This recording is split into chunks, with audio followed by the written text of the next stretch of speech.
තුමන්ලා තුමියන්ලා මුණ ගැහිලා ඒ වගේම දිස්ත්‍රික් සංවර්ධන කමිටුවේ ගරු සභාපති මේ ජගත් කුමාර මැතිතුමා ප්‍රධාන ඒ වගේම පැමිණිලා සිටින අපේ නගරාධිපතිතුමන්ලා සභාපතිතුමන්ලා ඇතුළු ඒ සියලුම පළාත් පාලන ආයතන ප්‍රධානීන්ගෙන් අවසරයි සංවේදී සහ ඒ වගේම තිරණාත්මක දිස්ත්‍රික්කයක් බවට පරිවර්තනය වෙන්නේ අපි කවුරුත් දන්නවා. ඒ අනුව රජයේ මගින් විශේෂ මධිකරු ජනාධිපතිතුමාගේ රොමාත්තුමන්ලාගේ අනිකුත් සියලුම මහජන නියෝජිතින්ගේ ඒ වගේම සමිතිවල මතක් කරන්න ඕනේ කරු ආණ්ඩුකාර ප්‍රශාන්ත නිසා සහපාඨනීය සහභාගී වෙලා ඉන්නේ. තමත් 9163ක් ප්‍රාදේශීය ලේකම් අදින රුපියල් 10000ක ලබා දීලා 30ක් තව ද්‍රව්‍ය ලබා දීම සඳහා ඇඟිලි නීතිය සඳහා ඒ ආහාර සහ ජීවනෝපාය අහිමි. එතකොට මේ වෙනකොට කොළඹ දිස්ත්‍රික්කයේ රෝගීන් වාර්තා වෙලා තියෙනවා මේකට සම්බන්ධ මේ ඔක්තෝබර් මාසෙදී 1105ක්. එතකොට මහනගර සභා සීමාව තුලින් 2200 වගේ වාර්තා වෙලා තියෙනවා. එතකොට ඔක්කොම තියෙනවා 3300ක් විතර. එතකොට මරණ බැලුවොත් මේ පාර තිබ්බ එක තමයි මරණ වැඩි වුණා. කොළඹ දිස්ත්‍රික් සීමාව තුළ අපේ මහනගර සභා සීමාව ඇරුණාම එක මරණයයි වාර්තා වුණේ වැල්ලම්පිටියේ. වාර්තා වූ රෝගීන්ගේ සංඛ්‍යාව COVID-19 රෝගීන්ගේ සංඛ්‍යාව 2850ක් වෙනවා. අපිට ඔක්තෝබර් මාසේ 18 වෙනිදා වෙනකම්ම හිටියේ රෝගීන් 132ක් පමණයි. ඊට පස්සේ අපි දකිනවා මිනුවන්ගොඩ පොකුර ඒ වගේම ඩොක්යාඩ් පොකුරත් එක්ක අපිට තවත් 62 දෙනෙක් වාර්තා වෙනවා. එතන ඉඳලා අපිට දිගින් දිගටම රෝගීන් වාර්තාවෙන් පටන් ගත්තා. විශේෂයෙන්ම පෑලියගොඩ මත්ස්‍ය වෙළඳපොළත් ආශ්‍රිතව අපිට 2621 දෙනෙක් මේ වන විට ඒ පොකුරෙන් මේ වන විට වාර්තා වෙලා තියෙනවා. මෙහිදී අපිට මූලිකවම ලැබුණේ රෝගීන් 412 දෙනෙක් පමණයි අපිට හඳුනාගෙන අපිට වාර්තා කරන්න ලැබුවේ. අපේ සභාපතිතුමා ඒ වගේම කරු මැතිතුමන්ලා මන්ත්‍රීතුමන්ලා ඒ වගේම රාජ්‍ය නිලධාරීන් සියලු දෙනාගේම අවසරයි. මට තියෙනවා ප්‍රශ්න කිහිපයක් අහන්න විශේෂයෙන්ම ડોક્ટર විජයමුණි කෙනුත් ડોક્ટર ජයාගොඩ කෙනුත් ඒ වගේම දිස්ත්‍රික් ලේකම්තුමා කෙනුත් පළවෙනි කාරණාව තමයි 10000ක බඩු මල්ලක් ලබා දීම සහ 5000 දීමනාව ලබා දීම මේවාට අදාළ වෙන නිර්ණායක මොනවද කියන කාරණාව සහ ඒ නිර්ණායක තුල දැනට ලබා දීලා තිබෙන ප්‍රමාණය මොන ආකාරයකටද මේක නිර්ණය කරන්නේ. දෙවෙනි කාරණාව මම කැමති ડોક્ટર ජාගොඩගෙන් අහන්න එතුමා සඳහන් කරා මේ රෝහල් උපකරණ විශේෂයෙන්ම කිඩ්නි ඩයලිසිස් මැෂින්ස් ගැන සඳහන් කරා. ඒවයේ තියෙන හිඟතාවය කුමක්ද? ඒ වගේම තවත් වෙන්ටිලේටර්ස් වල අවශ්‍යතාවයක් තියෙනවද නැද්ද කියන කාරණාව පොඩ්ඩක් අපිට විස්තරාත්මකව ලබා දෙන්නේ කියලා අපි ඉල්ලීමක් කරනවා. අපේ දිස්ත්‍රික් ලේකම්තුමා ඉදිරිපත් කරන අර නිර්ණායක අනුව මට තියෙන තවත් අතුරු ප්‍රශ්නයකුත් අහලා ඒකට පැහැදිලි කිරීමක් කරගන්න. ડોક્ટર විජයමුණි සඳහන් කරා කොළඹ නගර සභා බල ප්‍රදේශයේ දල ජනගහනය ලක්ෂ 6යි. ඒ ලක්ෂ 6න් දැනට රැන්ඩම් පොකුරක් ටෙස්ට් කරලා ඒකේ 105ක් වගේ ප්‍රමාණයක් හඳුනාගත්තයි කියලා. එතකොට ඒ ලක්ෂ 6න් 105 30000 කියන ප්‍රවණතාවය ගැන පොඩ්ඩක් මම පොඩි පැහැදිලි කිරීමක් කරන්නයි කියනවා. ડોક્ટર විජයමුණිට ඒක නිශ්චිතවම එහෙම 30000ද නැත්නම් ඒක නිකන් අනුමාන කිරීමක් යන කාරණාවක්. ඒ වගේම ડોક્ટર විජයමුණි සඳහන් කරා මේ අර flattening of the curve එක. ඒක වයින්නද? ඒ flattening වල කාලවකවානුව ඒ කාලවකවානුව ඇත්තටම අර මේක මේ తాවකාලිකව ලොක්ඩවුන් කරපු කාලවකවානුවද එහෙම නැත්නම් ලොක්ඩවුන් නොකරපු කාලවකවානුවද ඒ ලොක්ඩවුන් කරපු කාලවකවානුවේදී නම් මේක අර සමතරාවීමක් සිදු වුණේ විවෘත කිරීම තුලින් ස්පයික් එකක් ඇති වෙන්න පුළුවන්ද? අන්නේ කාරණාව ගැනත් ඔබතුමාගෙන් පැහැදිලි කිරීමක් අවශ්‍යයි. ඒ වගේම ඔබතුමා සඳහන් කරා PCR ටෙස්ට් එක ගැනයි ඔබතුමා සඳහන් කරා PCR ටෙස්ට් එක ගැනයි ඇන්ටිජන් ටෙස්ට් එක ගැන. මේ පොඩි පැහැදිලි කිරීමක් කරන්න අපි අහලා තියෙනවා. PCR ටෙස්ට් එකේ 70% accuracy rate එකක් තියෙනවා. හැබැයි results එන්න ප්‍රතිඵලයට පැය 6-7ක් ගත වෙනවා. ඒ වගේම අපි අහලා දෙනවා ඇන්ටිජන් ටෙස්ට් එකේ accuracy එක තරමක් ඊට පහළයි. නමුත් විනාඩි 20ක් 30ක් වැනි කාලයක් තුළ ටෙස්ට් රිසල්ට්ස් එනවා. ඒක පොඩ්ඩක් පැහැදිලි කරන්න කියලා මම ඉල්ලීමක් කරනවා. අර 10000 5000 නිර්ණායක ගැන පොඩ්ඩක් පැහැදිලි චක්‍රලේඛයක් නිකුත් කරලා තිනවා. ඒකෙදි ඇත්තටම අපි සෞඛ්‍ය වෛද්‍ය නිලධාරීන් MOH මගින් අපිට ලබා දෙන කෙනෙක් පවුලක් නිරෝධනය කරපු සැනින් ඒ ලබා දෙන තොරතුරු අනුව තමයි අපේ ප්‍රාදේශීය ලේකම්වරු ග්‍රාමීණධාරීන් විසින් ඒ ආහාර ද්‍රව්‍ය ටික ඒ නිවසටම ලබා දීමට මහජන සෞඛ්‍ය පරීක්ෂකවරුන්ගේ සහායෙන් ලබා දීමට කටයුතු කරනවා. එතකොට ප්‍රධානම නිර්ණායකය තමයි රුපියල් 10000කට අදාළ ලබා දීම සෞඛ්‍ය වෛද්‍ය නිලධාරීන් විසින් අපිට වාර්තා කරන්න ඕනේ මේ පවුල අද දිනේදී ඒක මේ ඔවුන් දවස් 14කට ඔවුන් නිරෝධනය කරා කියලා. එතකොට ඒ අනුව අපිට අවස්ථාව ලබා දීලා තියෙනවා එක සතියකට 5000 බැගින් අවස්ථා දෙකකදී ඒ ආහාර සලාකේ ලබා දීම හෝ එකවර රුපියල් 10000ක ඒ භාණ්ඩ ඒ ආහාර අත්‍යවශ්‍ය ආහාර ද්‍රව්‍ය ටික ලබා දීම. එතකොට ඒක තමයි අපිට තියෙන ප්‍රධාන වශයෙන් තියෙන නිර්ණායකය. රුපියල් 5000 දෙන්නේ ඇත්තටම ජීවනෝපාය අහිමි. ඒ කියන්නේ අන්තිම නීති ඒකෙදි පැහැදිලි තියෙන දින 7කට වඩා කාල සීමාවක් යම්කිසි ප්‍රදේශයක ඇඳිරි නීතිය ක්‍රියාත්මක නම් ඒ ඇඳිරි නීතිය ක්‍රියාත්මක ප්‍රදේශවල දීවනෝපාය අහිමි වූ පුද්ගලයන් සඳහා රුපියල් 5000ක දීමනාව ලබා දීම තමයි අපිට ලබා දෙන චක්‍රලේඛයේ තියෙන්නේ. ඒකට එතනත් පැහැදිලි වෙන්නේ කියලා කියනවා. ඒක පහුගිය මුල් අවස්ථාවේදී කියන්නේ කොරෝනා මේ මුල් අවස්ථාවේදී ලබා දුන්නු ලේඛනයට අනුව ඒක ලබා දීම. එතකොට කොළඹ දිස්ත්‍රික්කයේ 4,35,000ක් පමණ වාර්තා වුණා. ඒකෙම සඳහන් කරලා තියෙන ඒ අවස්ථාවේදී අභියාචන ඉදිරිපත් කරපු පිරිසක් හිටියා. ඒ අයන්ට අවස්ථාව ලබා දෙන්න.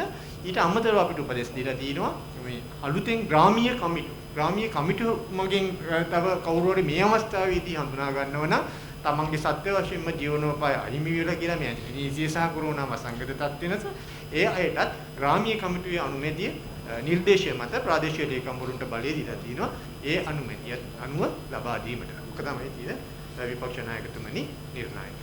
10000ක ආහාර ද්‍රව්‍ය වලට අඩංගු වන ප්‍රමාණයන් දැනගත්තා. වැදගත් වෙනවා මොකද එක තැන්වල එක ප්‍රචාර යනවා මේ 10000ට සරිලන ප්‍රමාණයක් ආහාර ද්‍රව්‍ය නොලැබෙනවා කියලා. ඉතින් අපිට නිශ්චිතවම වැදගත් වෙනවා දැනගන්න. මේ 10000ක ආහාර වලක් කියන්නේ කි සංයුතිය මොකක්ද කියන එක පොඩ්ඩක් විපක්ෂ නායකතුමනි ඇත්තටම මුලින් ඒ චෝදනාව ආවා. ඒකනේ චෝදනාවට හේතුව තමයි මුල් අවස්ථාවේදී අපි ලබා දුන්නේ ඇත්තටම මොකද ඇඳිරි නීතිය ක්‍රියාත්මක කරු මුල් දින දෙක තුනදී ආහාර ලබා ගැනීමේ ලොකු ගැටලුවක් තිබ්බා. මොකද ආර්ථික මධ්‍යස්ථාන 4ම ඒ වෙනකොට වහලා තිබ්බේ. සතොසවල වුණත් ඒ ප්‍රශ්න තිබ්බා. නමුත් මේ වෙනකොට අපි සෑම පවුලකටම යම්කිසි ආහාර ඒ රුපියල් 10000කට හෝ රුපියල් 5000කට සතියකට සැරයක් දෙනවා නම් ඒ අනිවාර්යයෙන්ම අපේ ප්‍රාදේශීය ලේකම්වරු මේක සතොසෝ සම්පකාර මගින් තමයි ලබාගන්නේ. සතොස මගින් ලබා දෙන රුපියල් 10ට වඩා කෙලින්ම ඔවුන්ගේ ඒ ලේඛනයේ තියෙනවා. ඒ ලේඛනය අනුව තමයි ලබා දෙන්නේ. ඒක මම ලැබෙන්න සලස්වන්නම් අද යන්න ඉස්සෙල්ලා විපක්ෂ නායකතුමාට ඒ තමයි ඒක මේ වෙනකොට සෑම පවුලකටම ඒ අත්‍යවශ්‍ය ආහාර ද්‍රව්‍ය ගෙදරට යනකොට මහජන සෞඛ්‍ය අපිට ගේ ඇතුළට ගිහිල්ලා දෙන්න බෑ. ඒක මහජන සෞඛ්‍ය පරීක්ෂකවරුන් සෞඛ්‍ය වෛද්‍ය නිලධාරීන්ගේ උපදෙස් අනුව අපි ගේ ඉස්සරහා තියෙනකොට ඒ පාසලිය අපි අරක ඇටච් කරනවා මේ ඔබට තියෙන්නේ මේ ටික තමයි තියෙන්නේ.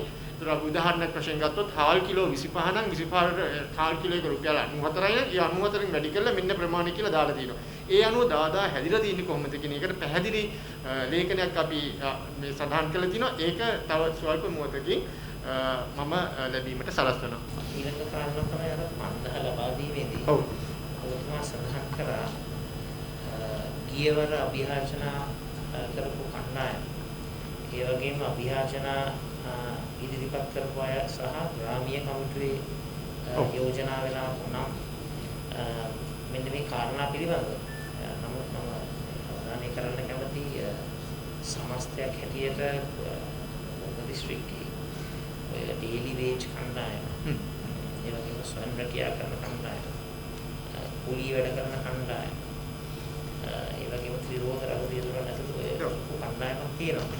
ඉතින් මම ඉල්ලීමක් කරනවා මේ කුලී සංගණනය අලුතෙන්ම කරලා මේ ප්‍රමාණයන් දිහා බලලා මේ ජනාධිපති කාර්ය සාධක බලකායට කියන්නේ මම හිතන්නේ මේකේ සඳහන් වෙලා තියෙන සංඛ්‍යා ලේඛන දැක්ක සැනින් පේන්නේ අඩුවක් කියන කාරණාව. 4,53,207.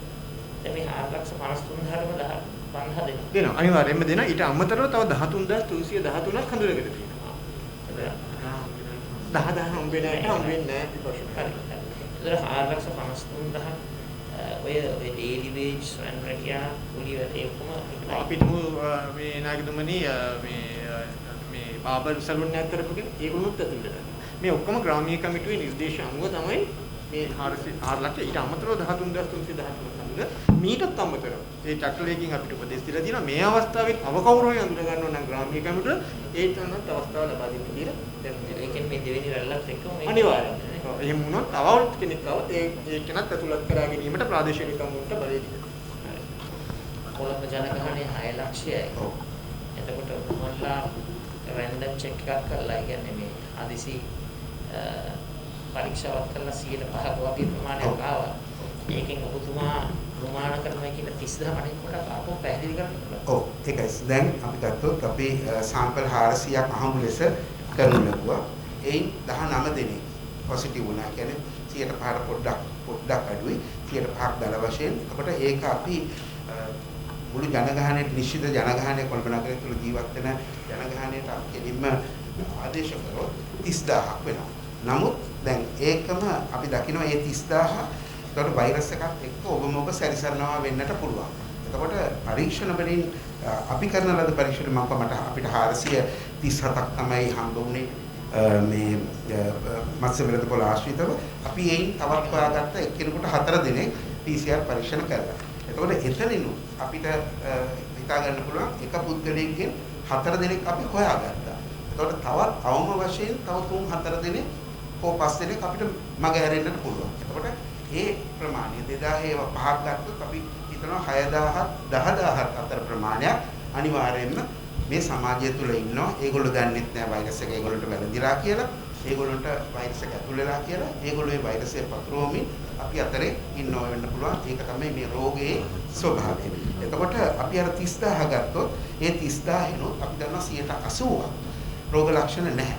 එතකොට ඒ රෝග ලක්ෂණ නැත්තම් ඔවුන්ගෙන් තවත් කෙනෙකුට බෝ වීමට තියෙන ප්‍රවණතාවය ඉතාමත් අඩුයි කියලා පරීක්ෂණ වලින් හෙළි වෙලා තියෙනවා. මහාචාර්ය නීලිකා මහත්මියත් ඒ ප්‍රකාශ කරලා තිබුණා. ඒතකොට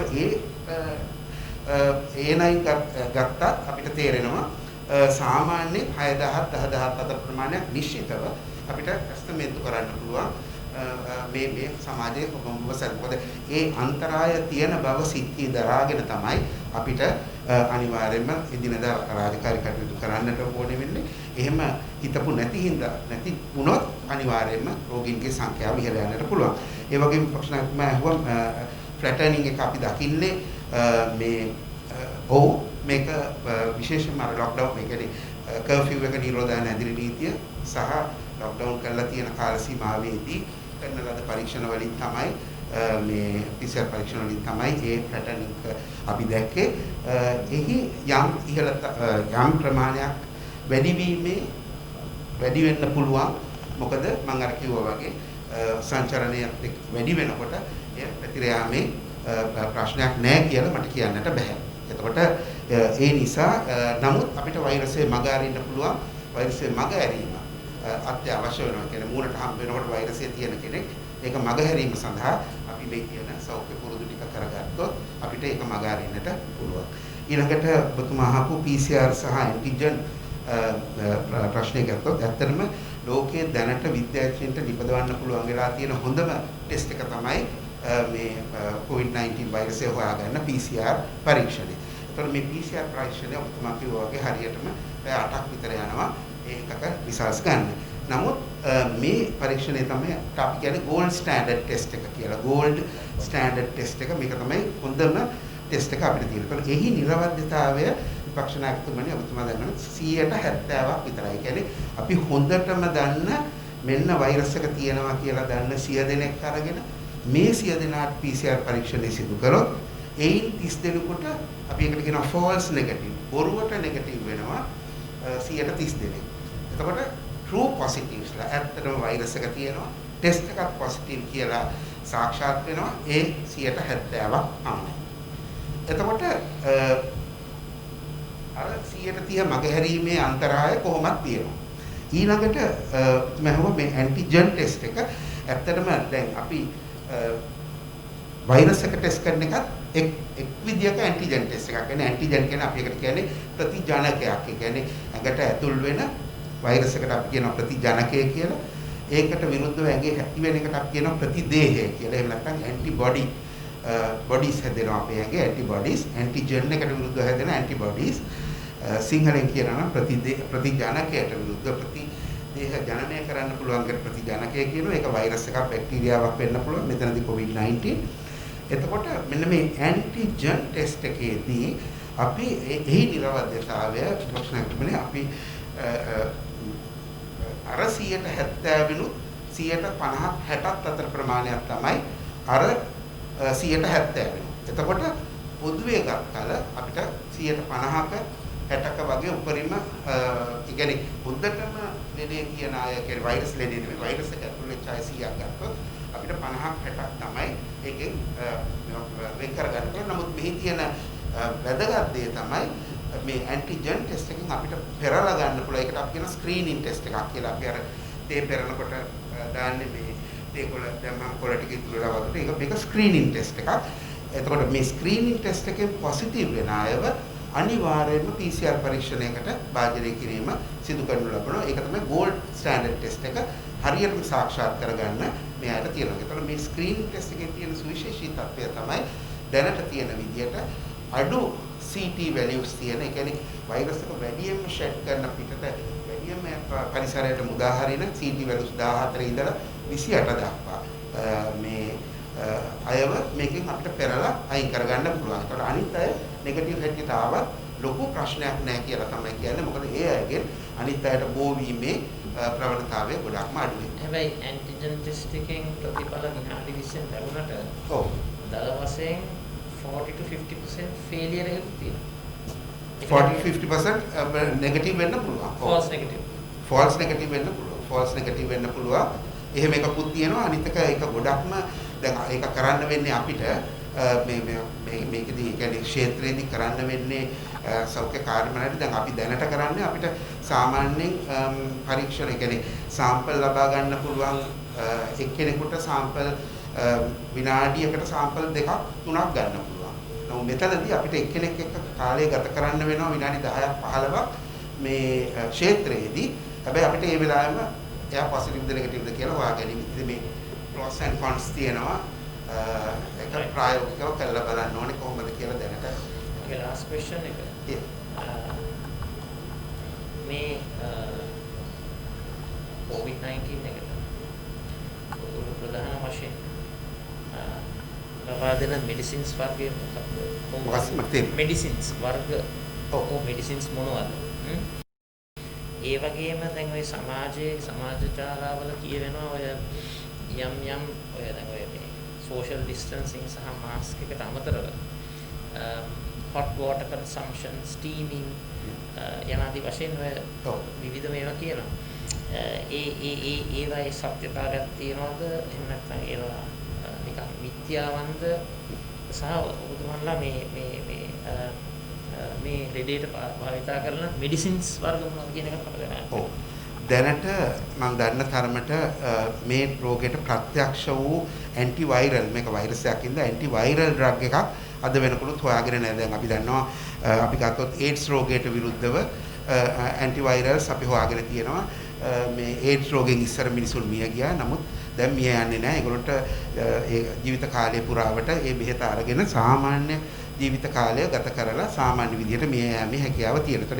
ඒ වගේ ඇන්ටිවයිරල් එකක් තාම මේ වෛරසයට විරුද්ධව නිශ්චිත ප්‍රතිකාරයක් මේ ප්‍රති වෛරස මේ ඖෂධයක් මේ දක්වා හොයාගෙන නැහැ.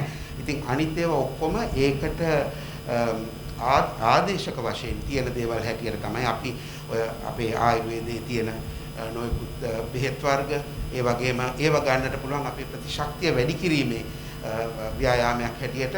එතකොට ඒයින් ප්‍රතිඵල අනිවාර්යයෙන්ම තියෙනවා වෙන පුළුවන්. ස්ටීමින් කරන එකෙන් හුඟක් වෙලාවට බටහිර වෛද්‍ය විද්‍යාවේ නම් ඒ කියන්නේ ස්ටීම් කරන එක හොඳයි ඇත්තටම.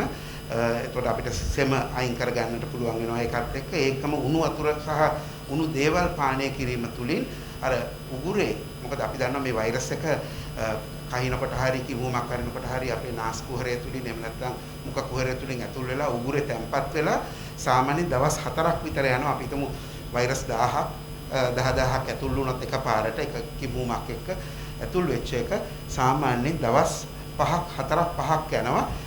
කෝටි ගණනින් අපේ උගුර තුල තමයි ඉස්සෙල්ලාම අපි එකට කියනවා හාබ කරලා ඒක හාබ එකක් හැටියට භාවිත කරන එක තමන්ගේ එන්ට්‍රි පොයින්ට් එක මේ ශ්වසන පද්ධතිය. එන්ට්‍රි පොයින්ට් එක ශ්වසන පද්ධතිය සහ S ඒක අපි නහය ඒක තමයි අපි මේක විතරක් මේ මොකද්ද මුඛ ආවරණ මුඛ හා නාස ආවරණය පමණක් ප්‍රමාදවත් නැහැ.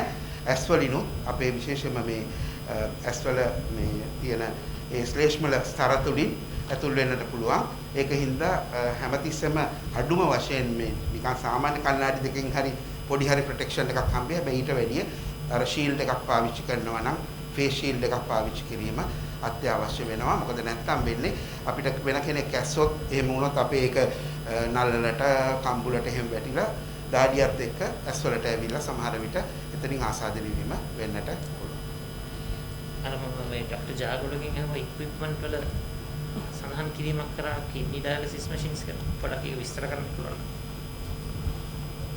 මම මේ විස්තර කරේ පොදු තත්ත්වයක්. දැන් අර ඉස්සෙල්ලා කිව්වා වගේ කොළඹ තියෙන ඔක්කොම දේවල් මේ දිස්ත්‍රික්කයේ ගන්නේ ඒපෙක්ස් සෙන්ටර්ස් එක්කනේ. දැන් මාලිගාවත් කියන්නේ ලංකාවේ හැමතැනින්ම වෙනවා. නැෂනල් හොස්පිටල් එකට එනවා. ඒතර කල්බෝල් තියෙන ඩයලිසිස් මැෂින් 6යි. ඒතර ඒ ටික ඔක්කොම ගත්තාම ඒවා මුළු ලංකාවටම කේට කරනවා. ඒතර ඒකෙන් පිට අපිට දිස්ත්‍රික්කයේ තියෙන හෝමාගම විතරයි ඩයලිසිස් යුනිට් එකක් තියෙන්නේ. ඒකෙත් මැෂින්ස් 5යි තියෙන්නේ. දැන් ඒ පහත් අපි වෙන් කරලා තියෙනවා කොවිඩ් පේෂන්ට්ස් අතර. එතකොට normal patients අට සර්විස් එක දෙන්න අපි මේ facility එක expand කරන්න ඕනේ මේ dialysis units එක. මම මේ ප්‍රශ්නේ අහුවේ දුර්වලතාවයක් වෙන්නන්න නෙවෙයි. මොකද අපි බලාපොරොත්තු වෙනවා විවිධ පාර්ශ්ව සම්බන්ධ කරගෙන යම් contributions කරන්න. ඔව්. අපි දැනටමත් එහෙම කරලා තියෙනවා. ඉතින් ඔබතුමාලා නිකන් අපිට කිව්වොත් requirement එක දල වශයෙන් ගත්තොත් අපි කලම්බෝ districts එකේ මොනවද ventilators requirement එක. එහෙම නැත්නම් dialysis machines requirement එක. රජයෙන් ඒවා සපයනවට අමතරව අපිටත් පුළුවන් යම් තත්ත්වකින් උදව් කරන්න. ඒකයි මම හිතුවේ. ඔව් ඒක තමයි සව ඩයලිසිස් මැෂින්ස් කියන්නේ රෆ්ලි කියනවා නම් 20 අපිට තියෙනවා නම් යුනිට් එකක් කියන්නේ 10 දෙකක් දාගන්න පුළුවන් එකකුයි වෙන්ටිලේටර්ස් 10ක් වගේ තියෙනවා නම් දැනට අපිට මේ තත්ත්වයන් ගොඩක් කරගන්න පොද හෝමාගමට දැන් හෙට වෙනකොට 10 යුනිට් එකක් අපි ඕපන් කරනවා ICU එක. Dialysis machines 20යි වෙන්ටිලේටර්ස් 10යි. 10යි. කෙයා සෙන්ටර් එකක් බවට පරිවර්තනය කරගන්න පුළුවන් නම් ඒකට අපිට පහසුකමුත් ලබා දෙන්න. අවශ්‍යම ඔබතුමා දකින්න ඇති කොරෝනා ප්‍රශ්නය මර්ධනය කිරීමට ජාති ආගම් කුල මල පන්ති පක්ෂ බෙහෙදයක් නැහැ. අවශ්‍යම සමස්ත ලංකාවාසී ජනතාවම මුහුණ දෙන ප්‍රශ්නයක්. මෙතනදී අපි රට දය දේශීය ජනතාව වෙනුවෙන් පිට කරන්න පුළුවන් උපරිම කාර්යභාරය ඉෂ්ට කරනවා. විපක්ෂයක් හැටියට නැති උපකරණ වල ඉඳලාම නවත් තියෙනවා කිව්වා. විශේෂයෙන්ම වෙන්ටිලේටර්ස් ඒ වගේම කිඩ්නි ඩයලිසිස් මැෂින්ස් රුධිර කාන්දු කරන උපකරණ. ඒ බලාපොරොත්තු වෙන විපක්ෂයක් හැටියට විවිධ පාර්ශ්ව වලින් ආධාර උපකාර ලබාගෙන දුම තරමින් උපකරණ පරිත්‍යාගයක් හරි ඉෂ්ට සිද්ධ කරන්න රටේ සෞඛ්‍ය සම්පන්න නිරෝගී ජනපරපුරක් පිළිගැනීම ලෙස MC යෝජනාවක් තියෙනවා නම් ගමතරව මේ රජයේ ගෙන යන වැඩ පිළිවෙලට දායක වෙනවා. අවශ්‍යයෙන්ම අපේ පැත්තෙන් කරන්න පුළුවන් දේ තමයි මම කිව්වේ. නමුත් මම මේ සභාවේ නොකියුවත් අවශ්‍යම එක කතා කරන්න ඕන රජයත් සමග ජනතාවට දෙන සහන ප්‍රමාණය ගැන ඒ වගේම ජනතාවට ලැබෙන පහසුකම් පිළිබඳව අඩුපාඩුවක් රසක් තිබෙනවා. ඒ අඩුපාඩු විසඳන්නට රජය වහම කටයුතු කරනවා.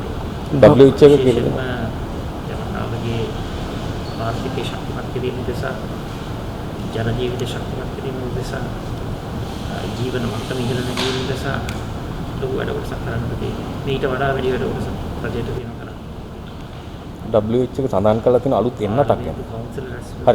ඔව් එක දෙයක් තියෙනවා අර මුස්ලිම් ජාතින්ගේ ඒ ජාතිකයන්ගේ ආදාහනය කිරීම සම්බන්ධයෙන් රජය තීරණය කරන් තියෙනවා. ඔබතුමත් පාර්ලිමේන්තුවේ ගැන කතා කරා. ඒ ගැන මොන වගේ අදහසක්ද දෙන විපක්ෂ නායකවරුන්ගේ? විශේෂයෙන්ම සතුට වෙනවා මම කරපු යෝජනා පිළිගැනීම. දැන් WHO එකේ දැන් මේ තීරණය කරන එන්නතක් අපේ රට ජනතාවට 20% ලබා දීම සඳහා.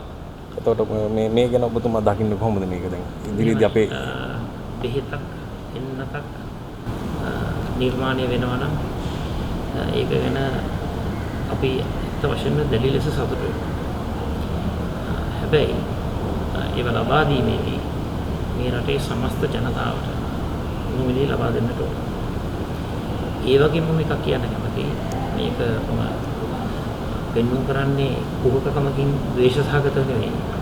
අපේ රටේ ජනතාව එන්නතක් පිළිබඳව පරීක්ෂා කිරීමේ ජන කොට්ටාසයක් බවට පත් වෙන්නට බෑ. ඊළඟට මම කියන්නේ ඒ කියන්නේ මේ යම් ප්‍රතිශතයකට ලබා දීලා අපේ රට මේ පරීක්ෂණ භූමියක් වෙන්නට බෑ. ටෙස්ටිං ග්‍රවුන්ඩ් එකක් වෙන්නට බෑ.